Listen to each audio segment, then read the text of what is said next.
السلام علیکم ورحمۃ اللہ وبرکاتہ۔ بقرعید کا بھی موقع ہے۔ اس موقع سے جانور ذبح کیے جاتے ہیں اور جانور کے کچھ اعضاء ہیں جن اعضاء کے استعمال کو حرام یا مکروہ کہا گیا ہے، ان اعضاء کی تفصیل یہاں پر بیان کی جا رہی ہے، اس لیے کہ لوگ اس سلسلے میں بد احتیاطی کرتے ہیں اور ان مکروہ تحریمی جو حرام کے قریب ہے یا جو حرام چیزیں ہیں اس کو استعمال کرتے ہیں اور استعمال کر کے ناجائز کام کے وہ مرتکب ہوتے ہیں اور انہیں پتہ بھی نہیں ہوتا ہے۔ حالانکہ شریعت نے حلال جانور کے 7 چیزوں کو ناجائز اور حرام قرار دیا ہے،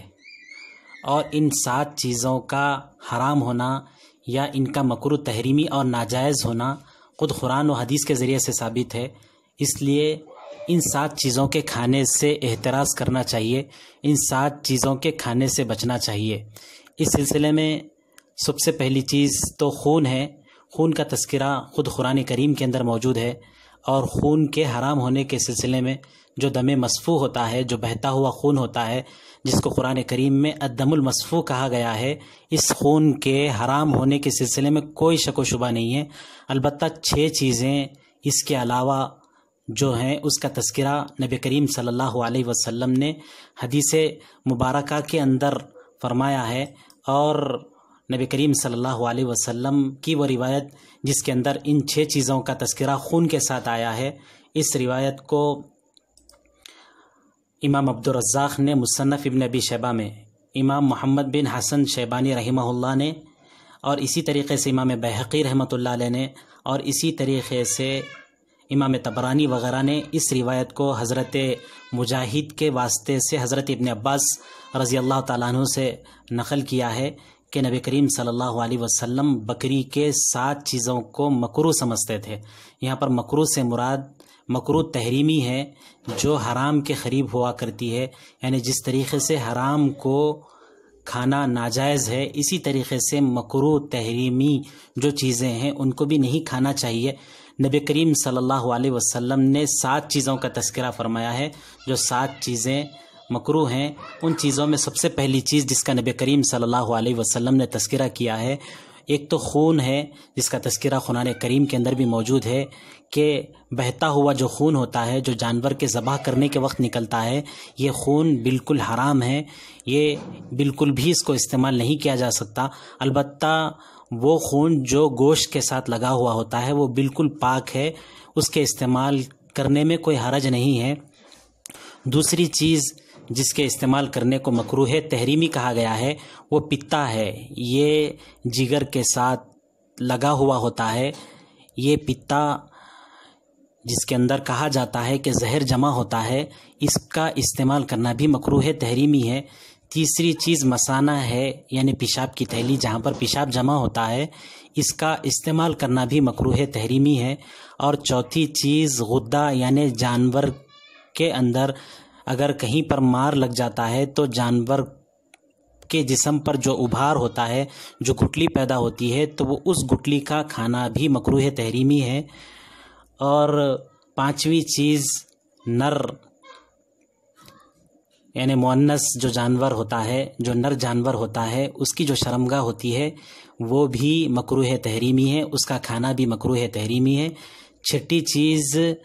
نر جانور کا ذکر، عضو تناسل، اس کا کھانا بھی مکروہ تحریمی ہے۔ البتہ فتاویٰ کے اندر یہ بات بتلائی گئی ہے کہ ذکر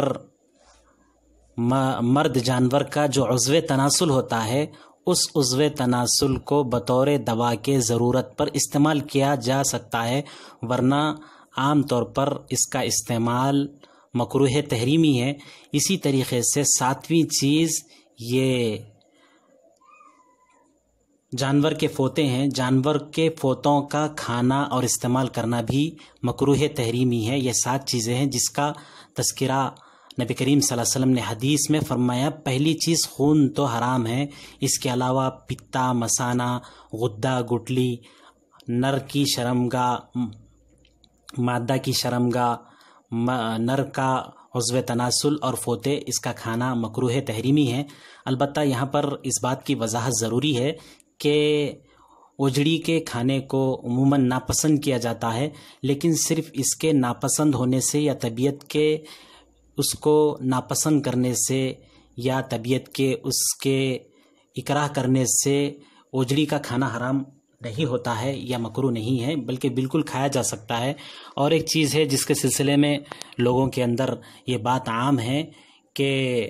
حرام مغز کہتے ہیں، یعنی ریڑھ کی ہڈی کے اندر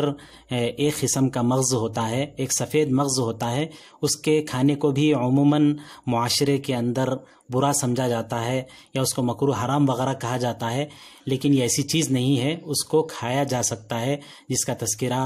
حضرت مفتی کفایت اللہ صاحب نے کیا ہے کہ حرام مغز نہ تو یہ حرام ہے نہ مکروہ ہے، بلکہ یہ بالکل ایسے ہی لوگوں میں اور معاشرے میں بدنام ہو گیا ہے۔ یہ اس سلسلے کی تفصیل ہے۔ یہ 7 چیزیں ہیں جن کے کھانے سے احتراز کرنا چاہیے اور بچنا چاہیے، کیونکہ اللہ عز و جل نے مومنین کے لیے اور مسلمانوں کے لیے حلال چیزوں کو، پاکیزہ چیزوں کو، اچھی چیزوں کو حلال کیا ہے، اور جو خبائث اور بری چیزیں ہوتی ہیں اللہ تبارک و تعالیٰ نے اس کے کھانے کو مومنوں کے لیے ناپسند کیا ہے۔ اس لیے اس کا تقاضا یہ ہے کہ ایسی چیزوں کے کھانے سے احتراز کرنا چاہیے، ورنہ لوگ ان 7 چیزوں میں سے کچھ چیزوں کو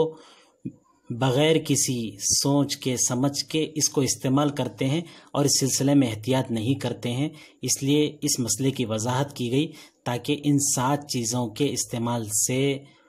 ایک مسلمان کو، ایک مومن کو بچنا چاہیے۔